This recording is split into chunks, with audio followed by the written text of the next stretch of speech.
మీకు వివాహం జరగటం ఆలస్యం అవుతుందా? ఎన్ని సంబంధాలు చూసినా మీకు వివాహం జరగటం లేదా?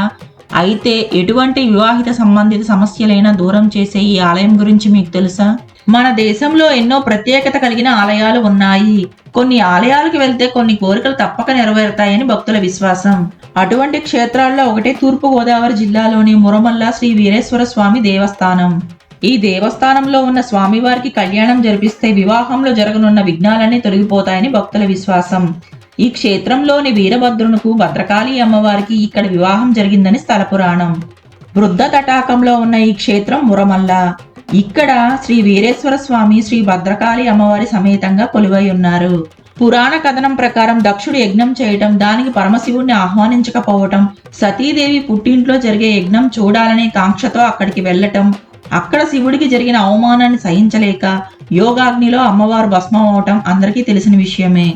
సతీదేవి భస్మం అవడంతో కోపించిన శివుడు వీరభద్రుని సృష్టించి దక్షయజ్ఞ వినాశానికి పంపుతాడు.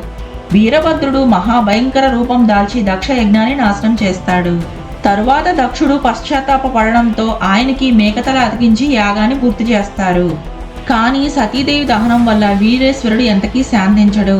ఆ భయంకర రూపాన్ని చూసి భయకంపితులైన మునులు, దేవతలు శ్రీ మహావిష్ణువుని ఆశ్రయించి వీరేశ్వరుణ్ణి శాంతింపజేయమని ప్రార్థిస్తారు.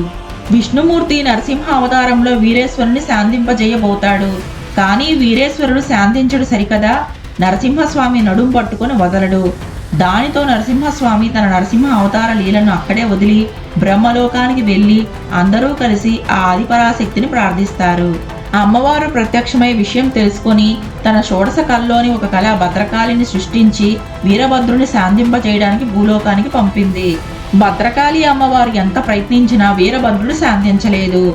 అప్పుడు భద్రకాళి అమ్మవారు శరభ అశరభ అంటూ పక్కనే ఉన్న తటాకంలో మునిగి కన్యారూపం దాల్చి తటాకం నుండి బయటకు వచ్చి వీరేశ్వరుని చూసింది.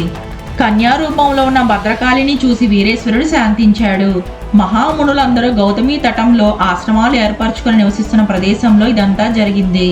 దానిని మునిమండలి అనేవారు. మునులందరూ ఆ మునిమండలిలో వీరేశ్వర స్వామికి భద్రకాళి అమ్మవారికి గాంధర్వ పద్ధతిన వివాహం జరిపి స్వామిని శాంతింపజేశారు. అప్పటి నుంచి ఆ క్షేత్రంలో స్వామికి నిత్యం గాంధర్వ పద్ధతిలో కళ్యాణం జరిపిస్తున్నారు. ఈ మునిమండలే కాలక్రమేణా మురమల్లగా నామాంతరం చెందింది. ఇక్కడ స్వామివారి నిత్య కళ్యాణానికి ఇంకో విశేషం కూడా ఉంది. తమ సంతానానికి వివాహం ఆలస్యం అవుతుంది అనుకున్న వారు ఇక్కడ స్వామివారి కళ్యాణం చేయిస్తే త్వరలో వారి సంతానానికి ఉన్న వివాహ దోషాలన్నీ తొలగి వారి వివాహం నిర్విఘ్నంగా జరుగుతుందని ఇక్కడ భక్తుల నమ్మకం.